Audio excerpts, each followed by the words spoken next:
फैसलाबाद से Mohammad Ashfaq Mughal. Punjab food authority Faisalabad में छा गई। मिलावटी दूध माफिया के खात्मे के लिए लगातार कार्रवाइयां जारी। डीजी पंजाब फूड अथॉरिटी के हुक्म पर फूड सेफ्टी टीमों का ग्रैंड ऑपरेशन।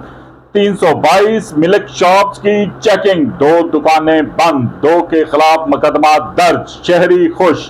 साबका हदायत पर अमल दरामद न होने पर 54 को 5,62,000 के जुर्माने। 782 दूध बरदार गाड़ियों की चेकिंग, 62 गाड़ियों को 3,49,000 रुपए जुर्माना आयद। मजमूई तौर पर 3700 लीटर से जायद मिलावटी नाकस दूध तलब कर दिया गया।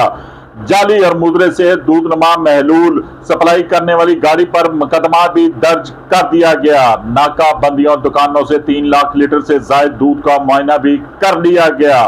मौके पर किए गए टेस्ट में कुदरती चिकनाई की कमी, पानी की मिलावट पाई गई। कवानीन के खिलाफ खुराक के कारोबार की हरगिज इजाजत नहीं दी जाएगी। खुराक का कारोबार मुकर्रर करदा कवानीन के मुताबिक ही किया जा सकता है। खिलाफ वर्जी पर सख्त एक्शन लिया जाएगा। म्यारी दूध की फराहमी के लिए हम वक्त नाकाबंदियां चेकिंग की जा रही है। शहरी खुराक के हवाले से किसी भी किस्म की शिकायत की सूरत में 1223 पर फौरी इतला दें। डीजी पंजाब फूड अथॉरिटी आसन जावेद ने शहरियों को वाज़िया अहकामात जारी कर दिए। देखते रहिए GS न्यूज।